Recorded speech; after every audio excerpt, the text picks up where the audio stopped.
Hello. Getting real cozy. Hey, Kevin. What's going on, my man? Thank you for joining us here today. No problem. Happy to be here. I gotta ask you, so I'm really hungry. Have you had lunch yet? I have not, actually, sadly enough. Shall we Yood it? We should Yood it. That was a terrible segue. I'm okay with it. So you're working on an app called Yood, and I guess before we get any further, let's sort of jump right into it. Give us the broad strokes. First, to be clear, obviously, the food space in mobile and obviously in web is so crowded. It's probably one of the hardest spaces to break into, and not only that, but you really have to know your lane. You're not going to reinvent the wheel.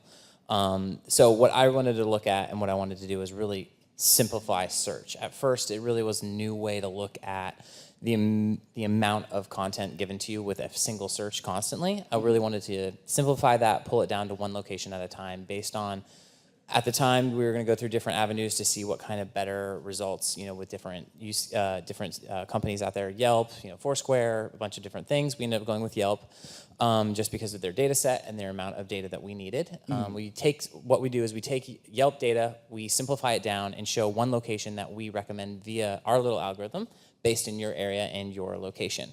Simple, sounds pretty easy, but at the same time, the goal was to be, I traveled around the world for a long time with me and my brothers, and realized very quickly that I would go down to the concierge, ask for the best Thai place in Amsterdam when we were there. They'd be like, oh, it's a corner, 3 blocks, make a left, it's there. But he'd always give one location. He wouldn't tell you multiple places. When you said, give me the best, it was always one location. But if you say, give me Thai on any mobile device, on any search engine, it's going to give you 30 different locations. So the goal was to simplify that and pull down just one. And original V1 was, that's all it was, proof of concept. Phone number, location, that's it. And then we've just relaunched for version 2, which is a whole new UI, UX experience overhaul, ordering, integration, photos, reviews, all of the above. Gotcha. And so I don't mean to sort of rain on the parade, but so this is a pretty decent look of what Yood, the app, looks like, right? Yes. It looks an awful lot like an app called Yo. Well, that was originally the idea. It's Yo for food. My friend Greg Eisenberg over at 5by, you know that? Yeah, 5by and Stumble Upon. He posted that on Product Hunt for me as the Yo for food. And it's like, yeah, that's exactly what it is. That's why Yood, Yo food, was originally the idea. It's like Yo could be so much more than it was when it originally launched. When Yo came out, everyone was like, whoa, this thing, it had 1.5 million downloads, but it was just a communication tool with a single word. I was like, well, the premise is right. The simplicity, the minimalistic aspects of it that are cool is what I loved. So we kind of designed the UI based on that as well. Gotcha.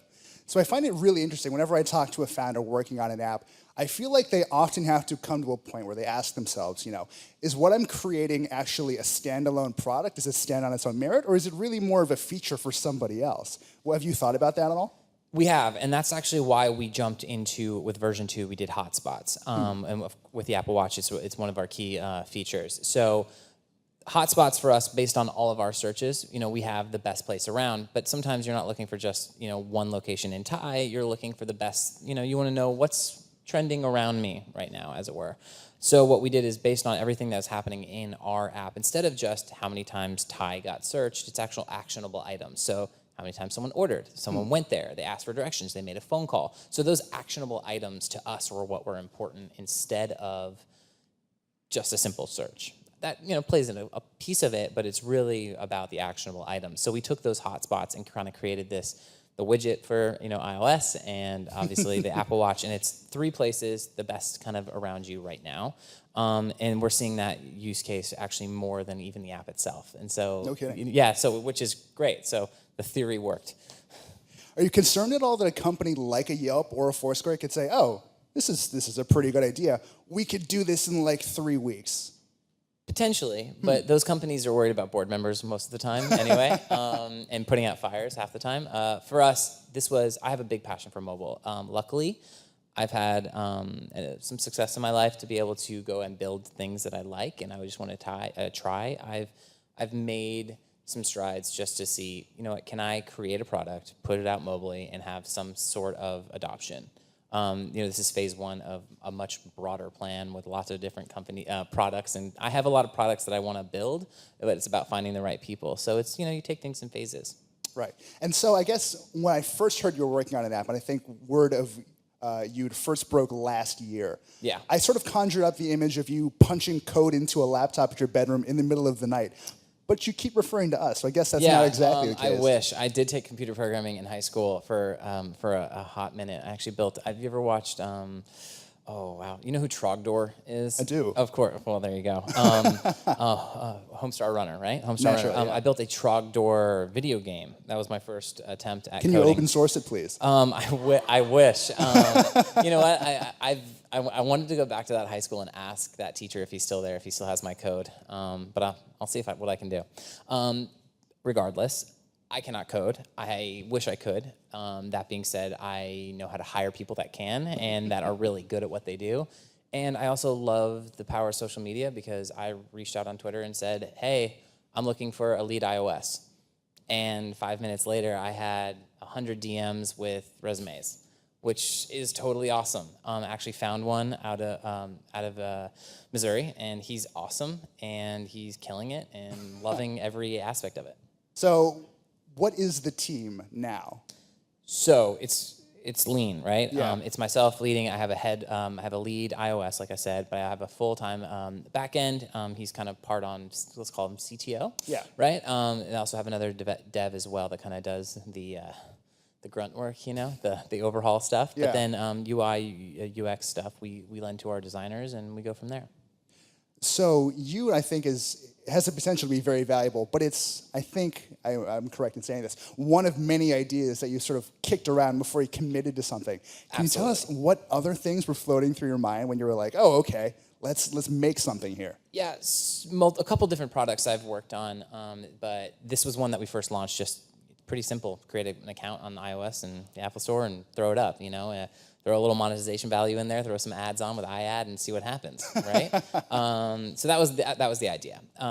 From there, it's kind of grown into much more. But other ideas that we've kicked around, early days of Snapchat, you know, third parties before that really became a hard thing to monitor. You know, now they've really, you know, cut back. I really wanted to build a platform for high-level influencers to understand more about their audience and the numbers they get and the kind of infrastructure that is behind their platform.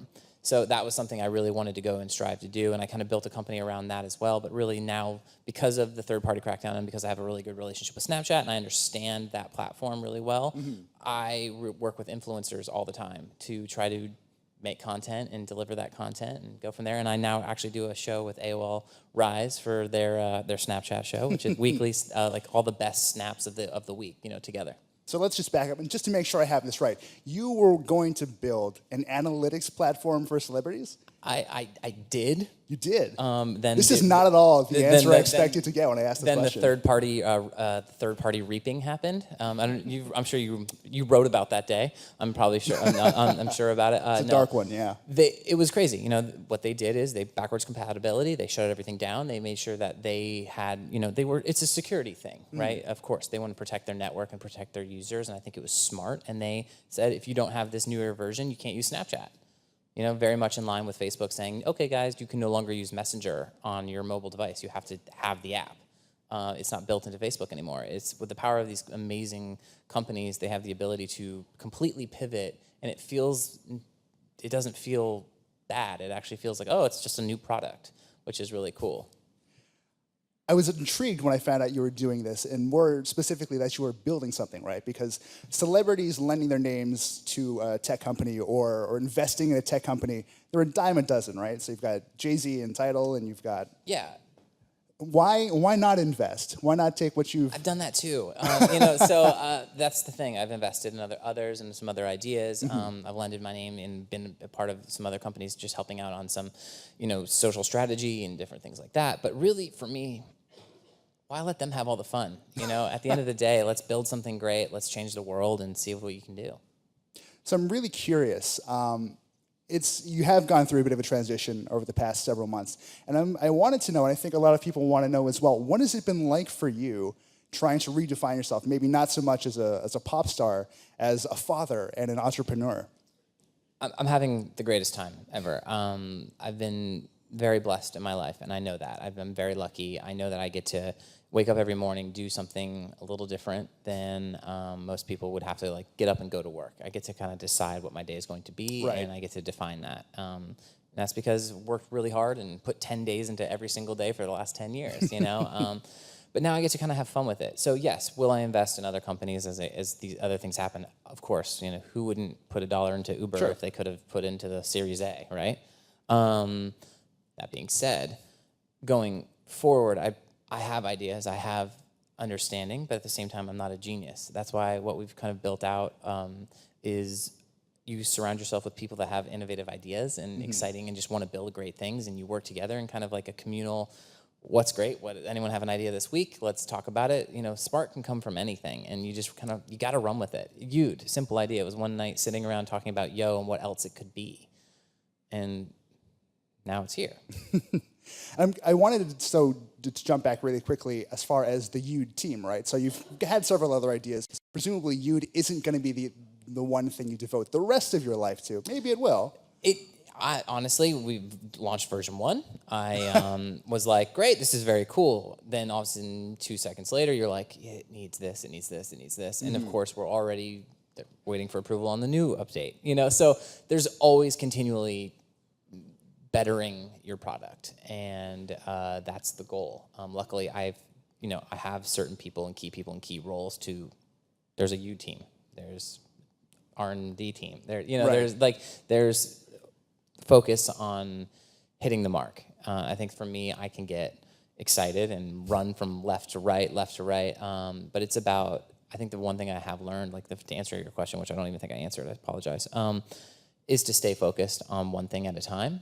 And even though you can do a lot of different things, it's about how you nail one thing and get it right, and then, transition into the next piece. So you said earlier that you lived or spent quite a bit of your time living 10 days in one day. Yeah. What do your days look like now? Take us through your schedule.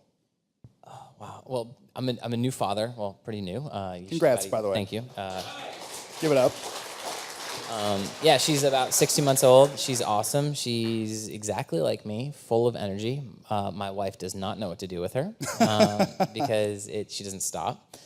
But that being said, I wake up in the morning. I think to best define who I am, I like to see things built from idea to completion. I also love building homes. I've done it for a long time. Made an early investment in real estate, saw that benefit, and carried on. Not bad. So I've got that going on. I might visit job site, go work with my building partner there. Always continually building, using Slack constantly. You're a Slack person. We discussed this a bit backstage. Yeah, definitely Slack. What's the appeal of Slack for you? I'm curious. We use it as well, basically the entire company, but... It's pretty a little bit, right? Let's be honest. It's pretty. It's fun. Hashtags for different functionality. The way it integrates to Dropbox. The way you can approve screenshots for new UI stuff, and then be able to add comments just to those photos. It's just very organized, which is great. I like to keep things very in their lane because, as you can imagine, I've got 100 things going on. So I'd like to do that. Honestly, I just try to work as hard as I can for as long as I can, all day, every day. And until I pass out at night. That's pretty much what I do. While we're talking about Slack and sort of the apps and services you find valuable, what can I find on your phone right now? We're ready to take your phone out of your pocket and start rifling through it. Let's see, right? The first page is mostly social stuff. Obviously, the usual, Snapchat, Twitter, Slack, Hangouts is a good one. Let's see here. I'm getting more into Messenger. Never had Facebook. Just for my own personal use, I just never really have. Fair, I think. But then I saw how big of a platform Facebook Messenger could be from a building on top of their new mobile SDK. Right. So there's very minimal apps out there specific to that, and I think if you can get early, it could be very, very good. So we're playing around with that. So I'm getting more used to the UI there.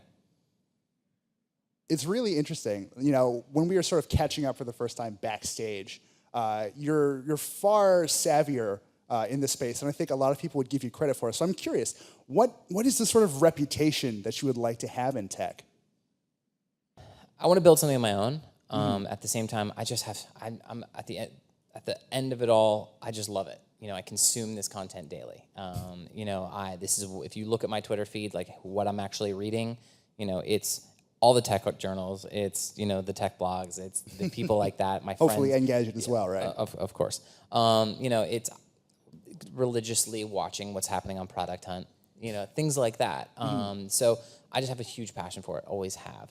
So it's ever growing. I'm changing constantly about my focus, but at the same time, I hope that one day I can find a place in this space that is mine forever. Your social presence is really something to behold as well. Oh, thanks. It's a little bit of an unfair advantage launching product, but I mean, you're a founder, right? You'll take whatever you can get. Yeah, exactly. So I'm a fairly recent follower. I hope you'll forgive me. But I was taking a look at the people that you do sort of pay attention to on Twitter. Ryan Hoover, Product Hunt, obviously. A lot of other sort of big players in tech. And I'm curious, what have you learned from these people? I've learned a lot. I've learned, I think, mostly from them that they are just as passionate about other people's product as they are about their own. Like Ryan built Product Hunt because he loves stuff. Right. Like he just loves stuff. He loves new gadgets. We've talked about it today. We're talking about the watch, right? Like what are you using? What are you not using? You got to have the newest and latest. It's the same thing with all these, the app companies, mobile companies, whatever you want to call it. It's the same thing. We always want the newest thing. It's just another. I collected baseball cards growing up and X-Men cards. So yeah, it's like the newest version of the holographic Pokemon card. Essentially, is what you're collecting is your new apps.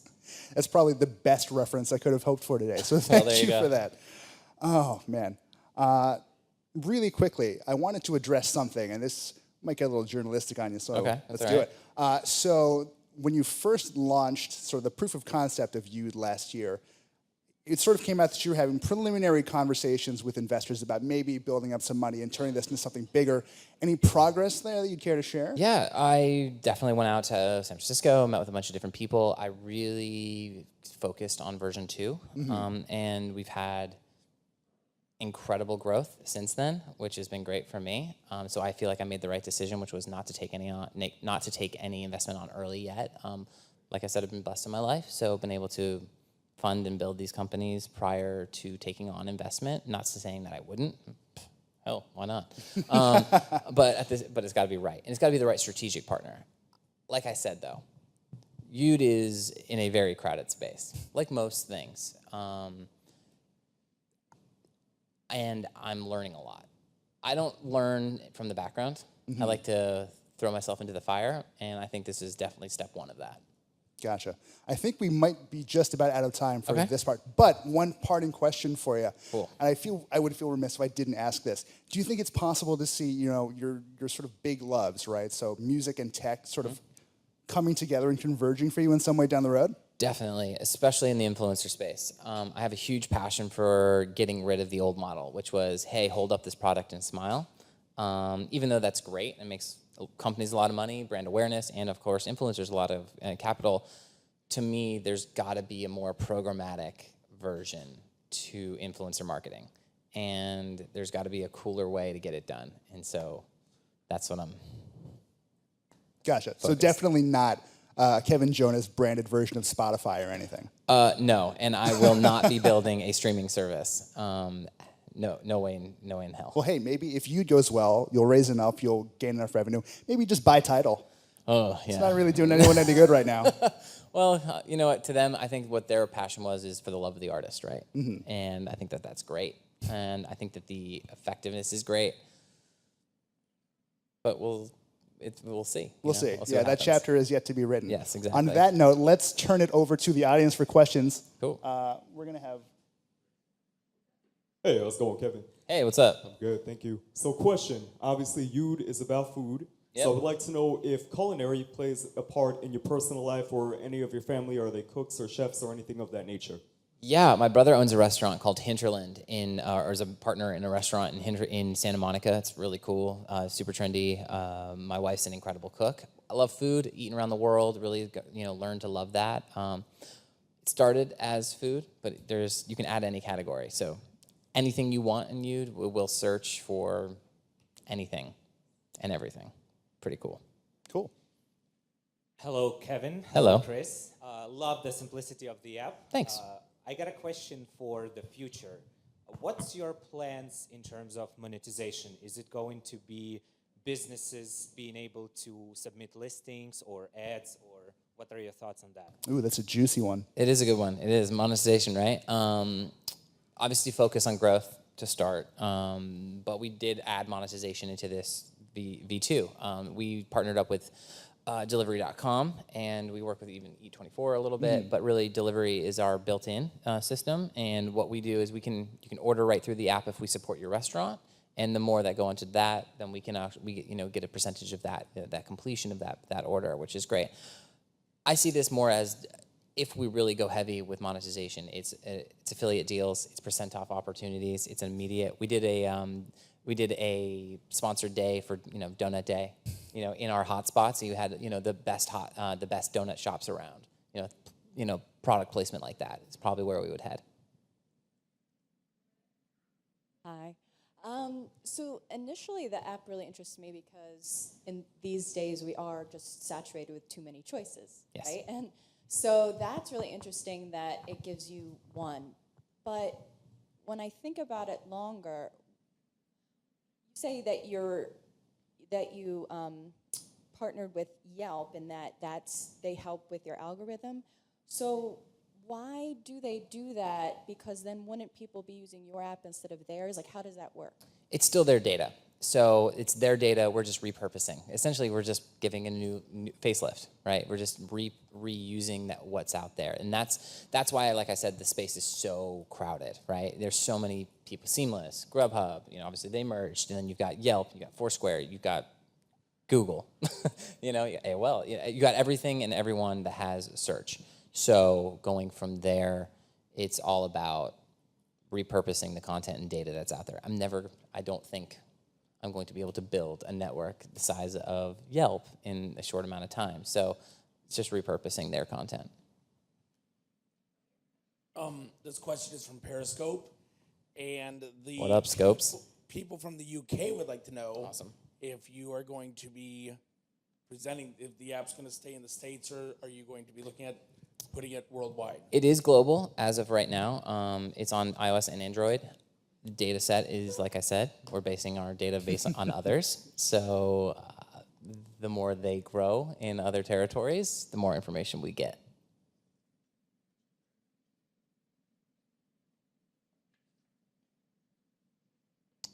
All right. Nice think we talking to might you be too. good. Throw it back to you guys. Cool. Well, Kevin, thank you so much for joining us today. Thank you. Appreciate it. The new app is called Yood. Take it for a spin, see what you think. Thank you very much.